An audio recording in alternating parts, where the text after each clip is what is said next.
सरिता अपनी दोनों बहुओं को आवाज देती है, पारुल, ईशा, जल्दी यहाँ आओ। दोनों बहुएं आती हैं। जी मम्मी जी, आपने बुलाया? सरिता मुस्कुरा कर कहती है, तुम दोनों को तो पता ही है, कल मेरी सासू माँ आ रही है, यानी कि तुम दोनों की दादी सास।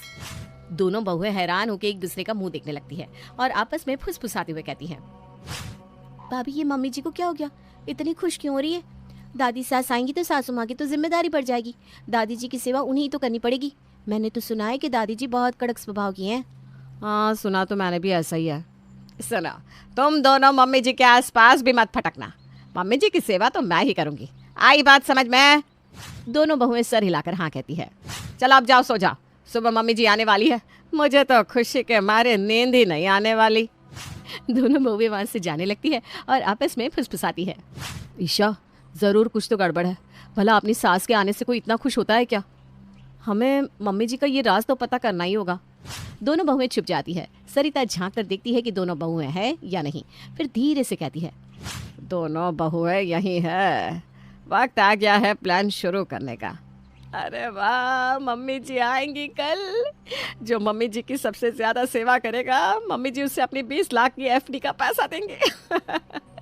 मम्मी जी की सेवा तो मैं ही खूब करूंगी और मम्मी जी खुश होकर मुझे ही सारा पैसा देकर जाएंगी।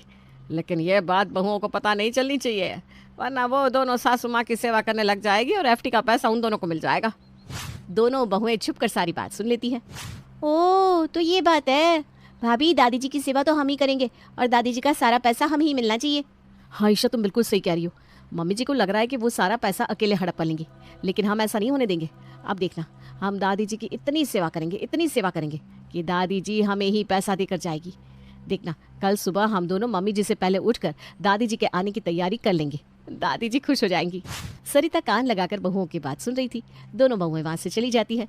यस, अब आएगा मजा, अब दोनों बहुएं करेंगी सासू माँ की सेवा और मैं करूंगी आराम। सुबह की 3:30 बजे दोनों बहुएं तैयार होकर अपने कमरे से बाहर आती है। ईशा, 3:30 बज गया है, दादी जी बस थोड़ी देर में आ जाएंगी, उनके आने से पहले सब तैयार है ना? हाँ भाभी, सारी तैयारी हो चुकी है। भाभी चलो ना, दरवाजे पर खड़े हो जाते हैं, वरना जब दादी जी आएंगी तो दरवाजे की घंटी की आवाज़ से मम्मी जी जाग जाएंगी और वही दादी जी की सेवा करने लगेंगी। हाँ हाँ, तुम बिल्कुल सही कह रही हो। दोनों बहुएं दरवाजे पर खड़ी हो जाती है। तभी आती है दादी जी। दोनों बहुएं मुस्कुराकर दादी के पैर छूती हैं। जीती रहो, खुश रहो बेटा। पारुल दादी के लिए नॉर्मल पानी लेकर आती है। अरे बेटा, मैं तो गर्म पानी पीती हूँ। दादी जी, मैं लेके आती हूँ गर्म पानी। ईशा झट से गर्म पानी लाती है और साथ में चाय भी बनाकर लाती है। दादी जी, मैं आपके लिए गर्मा गर्म चाय बनाकर लाती हूँ, अदरक वाली। बेटा, मैं सुबह सुबह चाय नहीं पीती, लस्सी मिल जाती तो अच्छा रहता। मैं अभी बनाकर लाती हूँ दादी जी। पारुल दादी के लिए लस्सी बनाकर लाती है। पारुल बेटा, नहाना है, नहाने के लिए गर्म पानी तो रख दे। जी दादी जी, अभी करके आई। दादी जी, आज आपके लिए नाश्ता मैं बनाती हूँ, बताइए क्या खाना पसंद करेंगी? एक काम कर बेटा, ज्यादा कुछ बनाने की जरूरत नहीं है, थोड़ा सा सांभर इडली बना लेना। ठीक है दादी जी। अरे थोड़ा ढोकला बना लेना।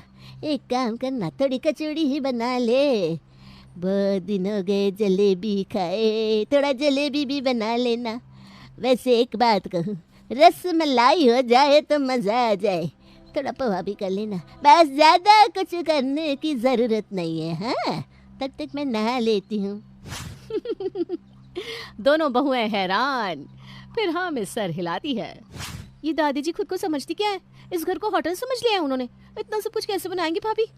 अरे थोड़े दिन की बात है ना ईशा, दादी जी 2-4 दिन के लिए तो आई है, और 20 लाख के बारे में सोचना, थोड़े दिन दादी जी की फरमाइश पूरी कर देते हैं, फिर तो हम मजे करेंगे ना। दोनों बहुएं मिलकर दादी के लिए पूरा नाश्ता बनाती है और नाश्ता टेबल पर लगाती है। तब तक सरिता भी सोकर उठ जाती है। अरे तो आज आँख ही नहीं खुली, बहुत लेट हो गया, चलो जल्दी से मम्मी जी के लिए नाश्ता बना देती हूँ। मम्मी जी, उसकी ज़रूरत नहीं है, हमने पहले से ही पूरा नाश्ता बना दिया है। हाँ मम्मी जी, हमारे होते आप इतनी मेहनत क्यों करोगी भला, हम हैं ना। अच्छा ठीक है, जब तुम दोनों ने नाश्ता बना ही लिया है तो मेरा क्या काम बचा।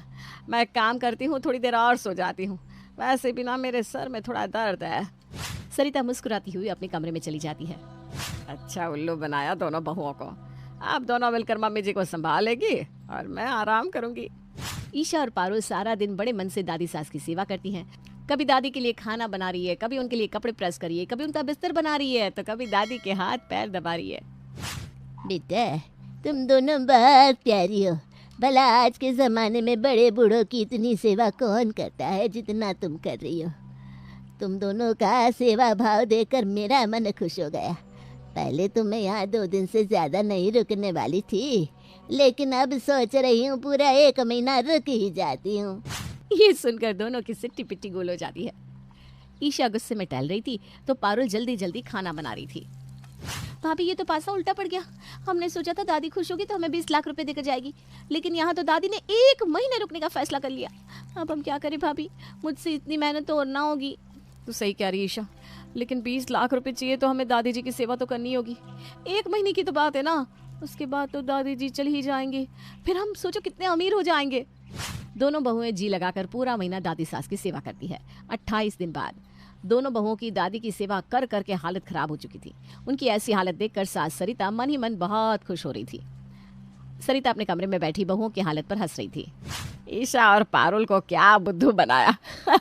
मैंने तो ऐसे ही बोल दिया कि सासू माँ के पास 20 लाख की एफडी है और वो उसे एफडी के पैसे देगी जो उनकी सबसे ज्यादा सेवा करेगा। और मेरी बेचारी बहुएं सेवा में लग गई दिल से। उन्हें तो पता ही नहीं कि उन्हें कोई पैसा वैसा नहीं मिलने वाला है। दोनों बहुएं गेट पर खड़ी सास की सारी बात सुन लेती है। मम्मी जी ने हमसे झूठ बोला, दादी जी के पास कोई पैसा नहीं है। मम्मी जी ने ये सही नहीं किया। हाँ भाभी, मम्मी जी ने ये सही नहीं किया, लेकिन हम क्या कर सकते हैं भाभी, अब हम और दादी जी की सेवा नहीं करेंगे। हाँ बिल्कुल, अब हम कोई काम नहीं करेंगे। तभी दादी की आवाज आती है, ईशा बहू, पारुल बहू, जरा यहाँ तो आना। ओहो, फिर से आवाज लगा रही है। तू जा ईशा, मैं नहीं आ रही, अब मुझे आराम करना है। भाभी मुझे भी नहीं जाना, आप जाओ ना। दोनों एक दूसरे का मुंह देखने लगती है। हमने इतने दिन दादी जी की सेवा लालच में आके की है। 1 महीना पूरा होने में सिर्फ 2 ही दिन बाकी है। जब इतना सब कर ही लिया है तो 2 ही दिन की तो बात है। देखना दादी जी कितनी खुश है, 2 दिन के लिए उनका दिल क्यों तोड़ना। हाँ भाभी, आप सही कह रही हो। दोनों बहुएं बाकी के 2 दिन भी बिना किसी स्वार्थ के दादी सास की जी जान से सेवा करती हैं। आखिरकार वो दिन आ गया जिसका इंतजार था। वो दिन था दादी जी के वापस लौटने का। वाह, मजा आ गया। आखिरकार आज सासू माँ जा रही है। मानना पड़ेगा मुझे अपने दिमाग पर। मैंने बहुओं को बेवकूफ बनाकर सारा काम करा लिया। दादी जाने लगती है। बेटा तुम दोनों ने मेरी बहुत सेवा की, मन तो कर रहा है कि हमेशा के लिए यहीं रुक जाऊं। दोनों बहुएं हैरान होकर एक दूसरे का मुंह देखने लगती है। अरे डरो मत, मजाक कर रही हूँ। तुम्हें वीडियो पसंद आए तो लाइक मारो, अगर तुम लोग नए हो तो सब्सक्राइब करो ना। वो जो लाल वाला बटन है उस पर चिकन गोलगप्पे फेंक के मारो या विमल वाली आइसक्रीम, मुझे नहीं पता, बस क्लिक हो जाना चाहिए। कर दो यार, छोटा सा चैनल है, पथरी का इलाज कराना है। बाय।